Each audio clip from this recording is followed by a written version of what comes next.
In the heart of West Belfast, a small volunteer-run museum commemorates the history of Irish republicanism through an extraordinary collection of material culture and artefacts. The Irish Republican History Museum was opened on the 2nd of February 2007 in memory of Belfast Republican Eileen Hickey on the first anniversary of her passing. It tells the story of Irish republicanism from its inception during the 1798 rebellion led by the United Irishmen, through to the armed struggle in the north of Ireland during the Troubles, through physical objects, newspaper archives, photographs and more. Hickey herself was the driving force behind the project, raising the funds and gathering the collection, which now numbers thousands of objects.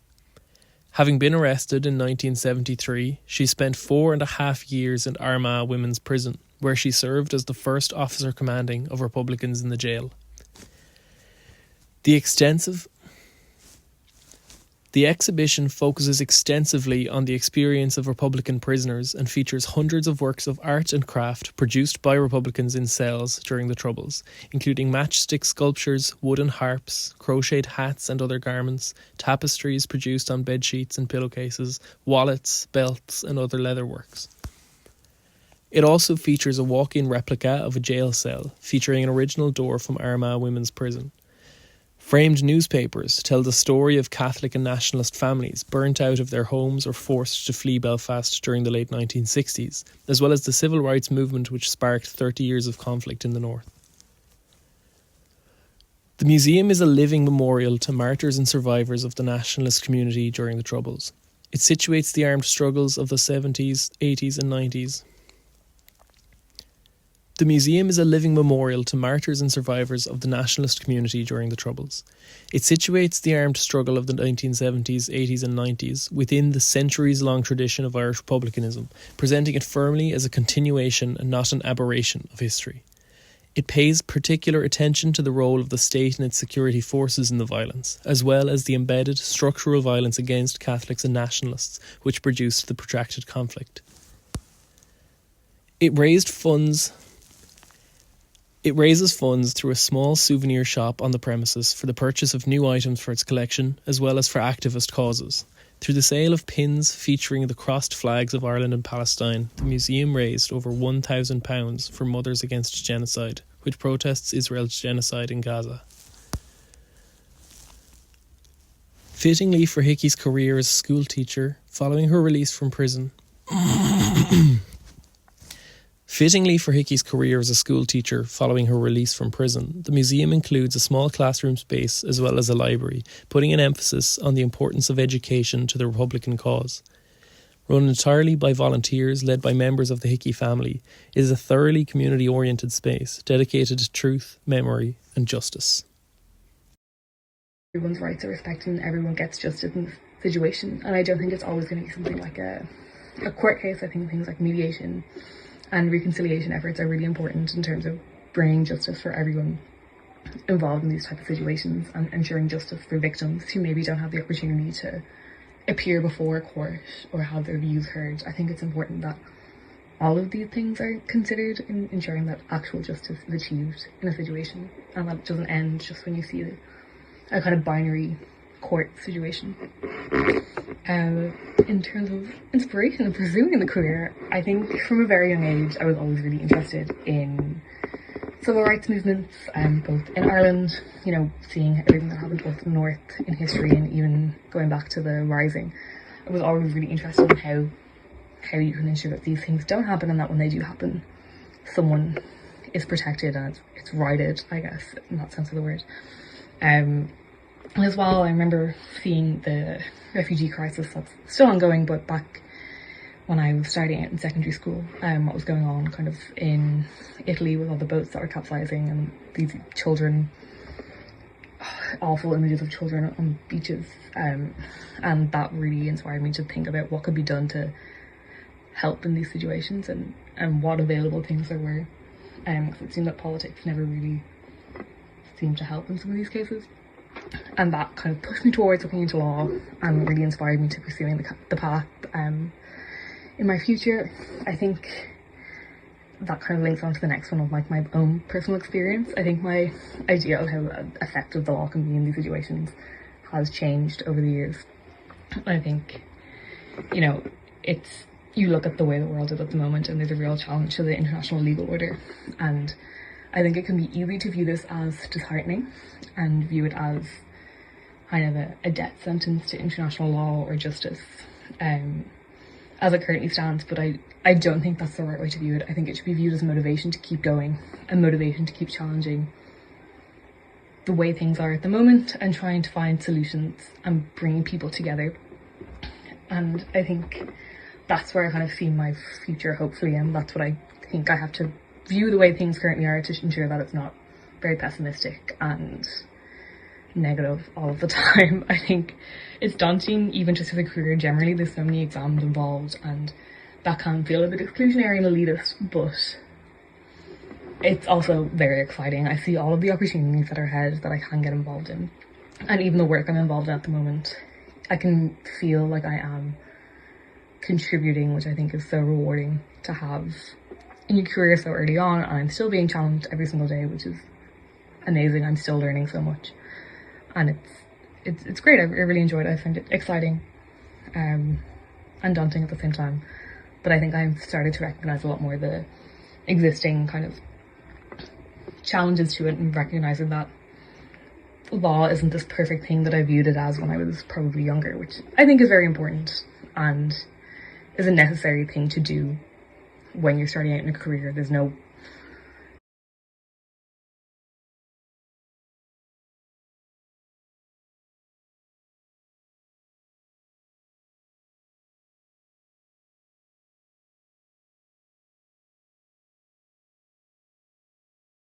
Alors, Non, qu'est-ce que tu penses de ça? j'aime pas. Ça, c'est chic. Non, Et ça? non. Tu es difficile, hein? Ça, Ça quoi? c'est ça que je veux. Ah! Ah bon? Je me demande ce que vont dire les profs. Ça ne les a pas toujours gênés. C'est mon étoile de shérif. Oui, il suffirait d'enlever la... Il veut pas l'enlever. Et il a raison. Bonjour. Bonjour. Bonjour. Tu as un bien joli petit costume. Merci. Toujours besoin de se faire remarquer. Ce sont des snobs.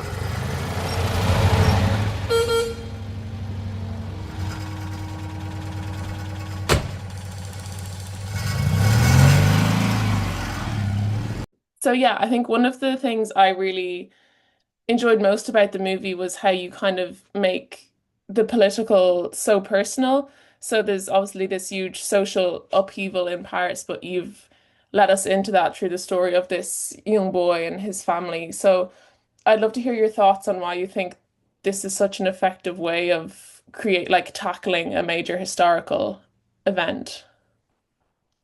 You mean the link or the relationship between the history and your personal history, or it's what you mean? I mean, I think how you tell us the story of a family, but at the same Yeah, time you right. tell us the story of Paris in 1968. So I guess my question is why do you pick the family to tell this story as opposed to, Mm. say, a film that is just about the riots? Yeah, sure, sure. Or maybe because it was, the film was an adaptation of a book, and the book was really about the family. And the Yeah. fact that we decided to put everything in 68, it was just a decision in the screenplay, because in the book there is only one sentence about the revolution of 68. There is just in one chapter a mention that the uncle of Christoph Boltanski opened his first exhibition in Paris in 68. So I decided to put, with the co-writer, we decided to put everything in May 68 because it was a kind of, a concentration of French history. It was just 23 years, 23 years after the war. And we could imagine that maybe it reopened a lot of wounded in the French society, for example. But for me, when you want to talk about one period of time, it's always something really personal because the story is not story for its own. It's always linked to a personal story. This morning, I was reading an article about the war in Ukraine. And war is not something abstract outside our own history. It's really something we belongs to people. Just a second, because I received a SMS. Just have That's to okay. check Thank you. something. Just a second. Up, up, uh,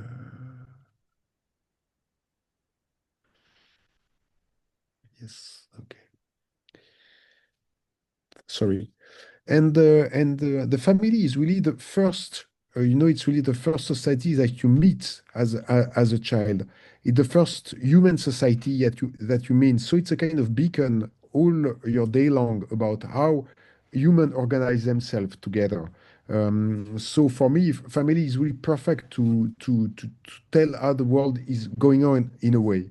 And it was totally linked to the book of Krzysztof Boltanski. It was the first time I was making a film about a family, because I never choose this aspect about telling stories of different people in the same house, but it was totally relevant for the book. Yes, it felt so natural as well. You've inspired me to go on now and read the book because I'd love to see more of Or you the have to, characters. because the book is totally different from the film, which is great. Ah, And I think that if you read the book before the film, you can be a little bit sad because it's not really the same story. the But same if you do the story. reverse, it will be a great pleasure to read the book now. There is a perfect English translation, and the book is really wonderful because it's developed a lot of stories that I didn't put in the film. Ah, okay. I'll be excited now to go Yeah, on reading. sure. Thank you. So I'd love to ask you a little bit then about the theme of belief that you bring into the film, and of believing the narrative that we're told. So why did you choose to open the film, bringing this to the forefront, I guess, of the audience's mind? When we talk You about, mean sorry, the introduction when I talking directly to the audience? yes, Okay. about if they Well, choose to believe. yeah, yeah, because there is for me, it's more important to have something which is credible, that you believe on it, than to try to be realistic. It's Mm. better to pretend telling a story and pretend telling the relationship between people than trying to say the truth. In the past, when you were watching a film from the 60s or the 70s, because of the special effects, you can see that everything was wrong. And it was just, we pretend that it is reality. But because SFX, the FX was not so relevant as today, you have to do this exercise in your mind. It look like reality, but it's not reality. But Mhm. for me, it's stronger because you are really totally honest with the audience, saying, I want to tell you a story. Of course, the story is not the reality, but it could be as strong as reality. It's not because it's not a lie. For example, we try to say that we like to say that maybe tales or fairy tales or legend are not reality, which is wrong. It's really reality. It's another way of enduring and coping with reality. So for me, at the beginning, it was really important to tell the audience, please believe me. If you believe me, there will be a story. If you try to look for the reality, what is real or not, it will not work. For example, at the end of the film, I speak again to the audience, saying, "Okay, now there is something which will be really difficult to believe. De Gaulle will arrive in the apartment, but as I said before, you have to believe me. If you don't believe me, you will just stick to reality and facts and history's facts, and it will not work." And it's something which interests me a lot in the book of Krzysztof Boltanski, the relationship that you have with fiction. And maybe to go a little bit in the direction of your work, when you are, my family come from Poland. They stayed in Switzerland just before the Second World War. And when I was trying to find the truth about my family in Poland, I knew and I discovered that my great grandfather lied about his own origin, the place where he come from, why he was in Odessa in those time. He pretended to be a French citizen when he have to. He pretended to be a Swiss citizen when he needs to. So there is a lot of fiction in my past, and it's the same for everybody who come from abroad. When you arrive in Ireland and you are somebody who come from Africa, if you say the truth, there is a lot of chance that you will not be admitted in the country. You have to make a story. You have to be a storyteller to fit in what people are waiting for you, what they expect from you in a way. So I believe that fiction is as much as important as reality in your life.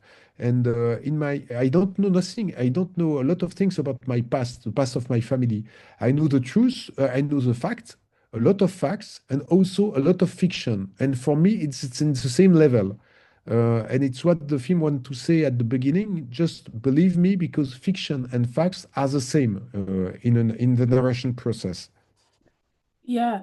And I think that's a really interesting answer. So thank you. And I think it brings me on to the last thing I want to ask you, which I loved the way the film employed the use of kind of this fictionalization and I think I especially enjoyed the small surreal moments that we had. So like the moments in the car, for example. So Okay.